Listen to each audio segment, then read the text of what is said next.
Strategy number 2, build and maintain rapport. The most common question I have been hearing from educators for the past year is, how do I get to know my students in an online environment? Many educators know how crucial knowing our students is to our effectiveness in educating them. In a classroom, visual and audible clues from students are readily available to help us tweak our teaching practices. In a virtual classroom, visual clues from a student's webcam, if it is on, are limited. For example, a student could be watching an unrelated movie on the screen instead of paying attention to the lecture. In addition, the audio will most likely be muted to avoid distractions in a large meeting. Undisputedly, online learning gives students greater control over their education. That is the very reason leadership is so important in education, because it motivates students to take control of and manage their online learning. Here are a couple of my best practices for connecting with and staying in tune with students.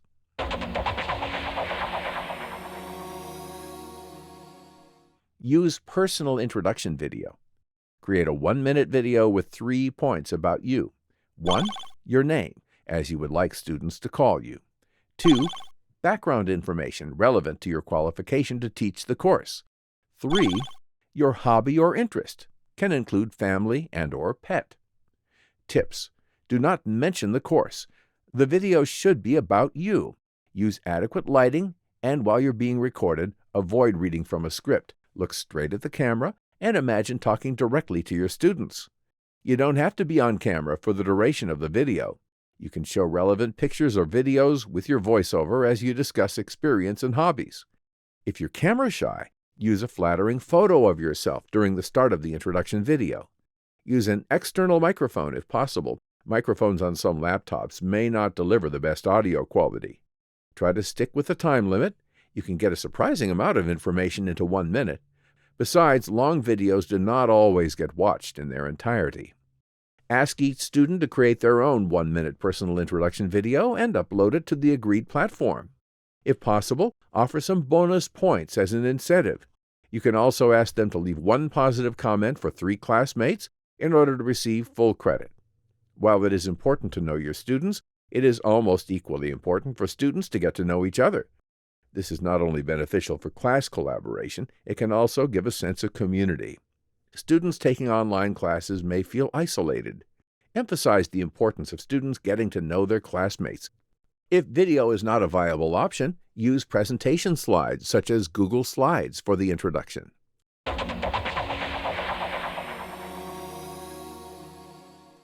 Connect with each student.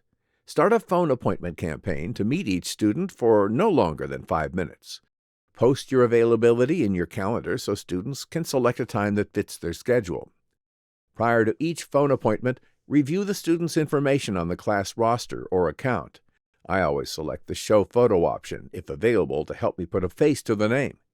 I review contact information, mainly to note the time zone the student is in. I also check the student's grades to get a feel for their academic standing. Note at least 3 points about each student. During the phone call, avoid talking about the course.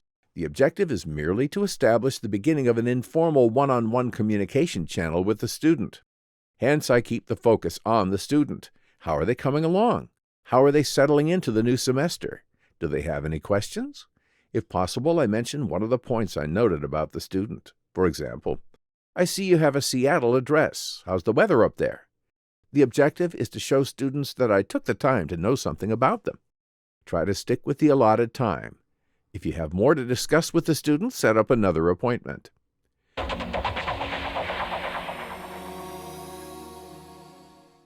Stay in tune with students.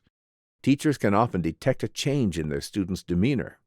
While a behavioral change may not necessarily be a cause for alarm, in a pandemic era, it could be only the tip of a serious underlying problem the student might be experiencing. If I suspect a student might be dealing with a difficult situation that is apparently interfering with learning, I intervene immediately. My usual approach is simply, "How are you?" addressed to the student and sent via email or private chat message. This approach is unintrusive and reminds my student that I'm paying attention. Students know we can't solve all their problems, but it may be comforting for them to know that their teacher at least cares. Sometimes that's all they really need to help them navigate through their own problems. If that doesn't work, I arrange a meeting with the student to discuss my concerns. I also check the student's record to see if other professors have expressed concern about the student. If I have similar learning concerns about several students, I try a more creative approach. For example, about 2 weeks from the end of the spring 2021 semester, class participation started to dwindle. That was to be expected, considering students had papers due in multiple classes, finals to prepare for, hours of online learning fatigue, not to mention all the other pandemic-related difficulties and uncertainties. I asked my students to watch this video and make a mental note of what stood out.